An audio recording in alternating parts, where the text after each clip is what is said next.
C'est quoi l'écologie? C'est des petits gestes de tous les jours qui font du bien à la planète. J'aime ma planète, ouais! Ben moi non. Ben, ça va, je rigole. Salut à toutes et à tous, j'espère que vous allez bien. Aujourd'hui, je vais vous parler des emballages alimentaires. Grosso modo, dans emballage alimentaire, je mets le papier d'alu, le papier plastique appelé aussi cellophane. Essentiellement, je vais vous parler de ces deux papiers d'emballage. Je vais aussi vous parler peut-être aussi des feuilles de silicone qui peut remplacer le papier d'aluminium. Mais je vous ferai également une autre vidéo sur tout ce qui est destiné à la cuisson au four et qui est en silicone, en plastique, en alu, etc. Mais dans cette vidéo, on va se concentrer sur tout ce qui est emballage alimentaire. Donc tout ce que je vais vous partager dans cette vidéo, c'est des choses que j'ai apprises au cours de mes recherches, notamment sur des sites spécialisés dans la thématique de l'écologie. Je vous mettrai évidemment tous les éléments qui m'ont permis de construire cette vidéo en barre d'informations. D'abord, je voulais vous proposer quelques petits constats. Saviez-vous qu'en France, le papier d'alu qui nous est vendu en grande surface est 100% recyclable et que pourtant, il n'est absolument pas recyclé parce que les centres de tri ne sont pas équipés pour recycler des déchets aussi fins, qu'ils soient en boule ou qu'ils soient en feuilles. Quoi qu'il en soit, le papier d'alu n'est absolument pas recyclé. Il est donc rejeté dans des décharges ou aussi incinéré, ce qui n'est pas vraiment très bon pour nous. Quant au silicone, est-ce qu'on en parle? C'est pas mieux non plus puisqu'en 65 ans, plus de 9 milliards de tonnes de plastique ont été produits. Et attention, vous allez avoir les oreilles qui saignent, seulement 9% de ces 9 milliards de tonnes de plastique ont été recyclés. Oui, car le papier cellophane, tout comme le papier d'alu, est un petit déchet tout fin et donc il n'est pas recyclé. Et de toute façon, il est non recyclable. Partant de ce constat, j'ai eu envie de faire quelques petites recherches sur les deux catégories d'emballage alimentaire et de vous proposer quelques alternatives à la fin de cette vidéo.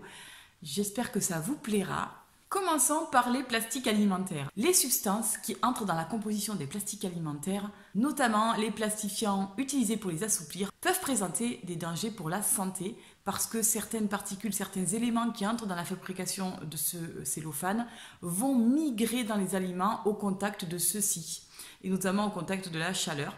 Et si ces substances migrent en trop grande quantité dans les aliments, eh bien ça peut comporter des risques pour notre santé. D'ailleurs, la Direction générale de la concurrence, de la consommation et de la répression des fraudes veille au grain, puisqu'il vérifie très régulièrement les taux de ces particules qui migrent.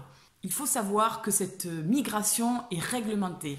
Alors cette particule qui migre dans les aliments s'appelle le DEHA, alors je vais vous lire parce que franchement, je n'arriverai même pas à le redire. C'est le diéthylexylapidate. Le diéthylapilase... C'est le diéthyla... Oh, je vais pas y arriver. C'est le diéthylaxylapidate. À mes souhaits.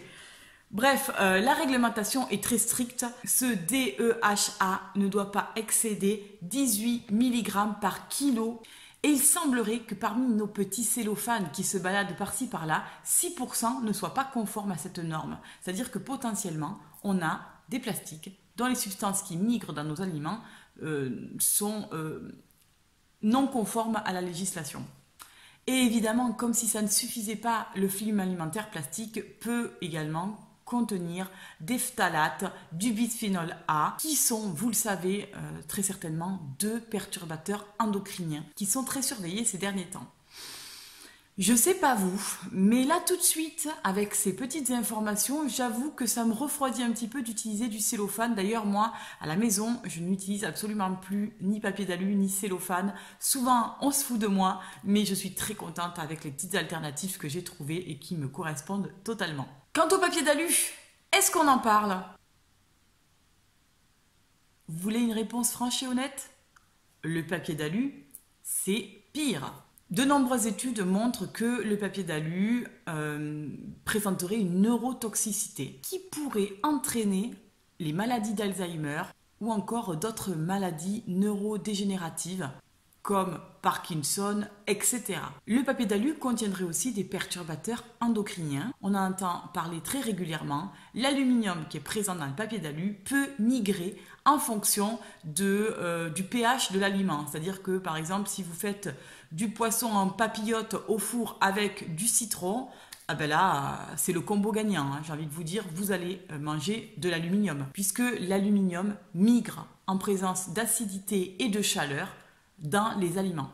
Et pour les canettes de soda, je l'ai appris au détour de ces petites recherches. Je ne le savais pas.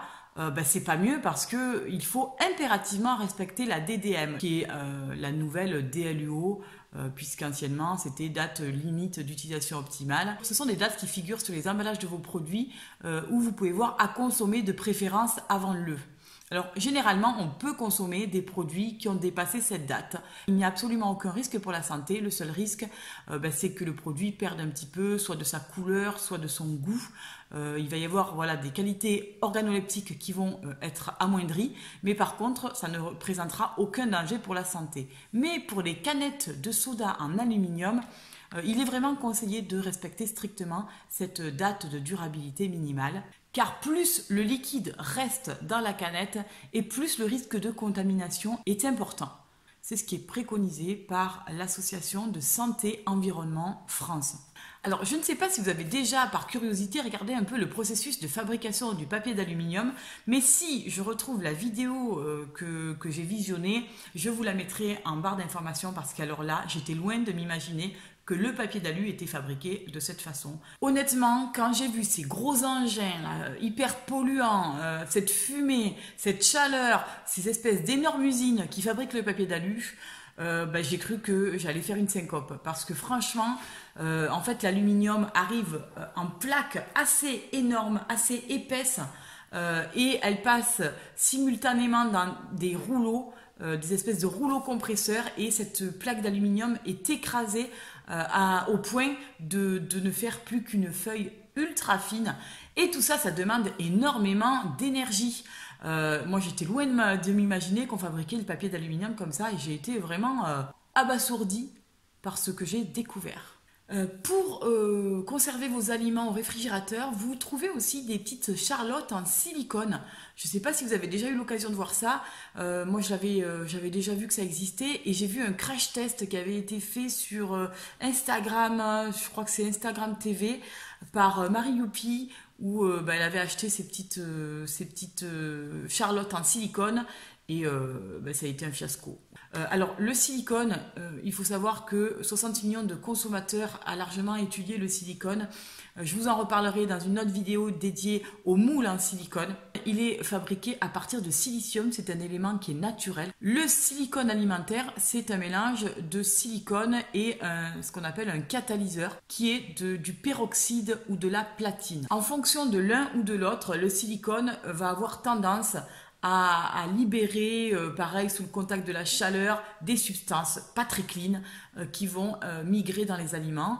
Mais si vous utilisez une charlotte en silicone sans jamais que les aliments soient en contact avec cette couche de silicone, ça ne représente pas beaucoup de problèmes pour votre santé, j'ai envie de dire. C'est seulement si le silicone est chauffé à forte température, comme notamment ces fameuses petites plaques en silicone, les moules en silicone. Mais je ferai une autre vidéo dans laquelle je vous en parlerai de façon beaucoup plus précise. Alors, je vous vois venir, vous et vos gros sabots. Qu'est-ce qu'on peut utiliser pour se passer de papier d'alu et de cellophane?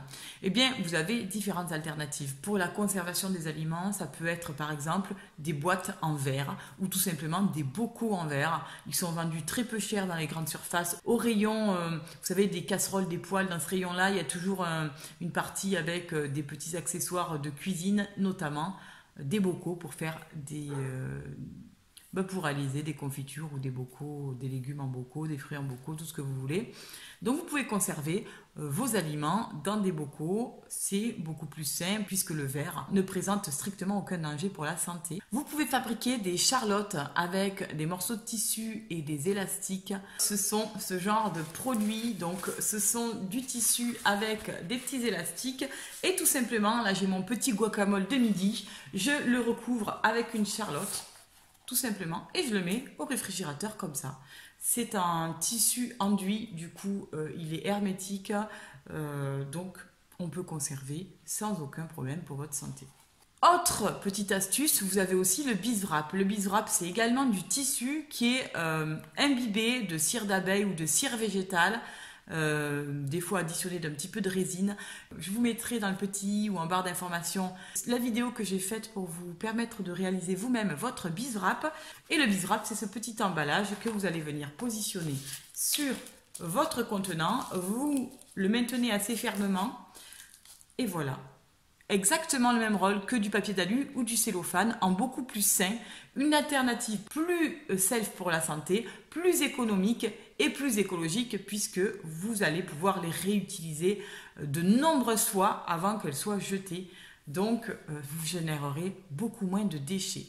Voilà pour cette petite information sur les emballages alimentaires. J'espère que ces petites infos que j'ai glanées à droite à gauche pourront vous aider autant qu'elles ont pu m'aider.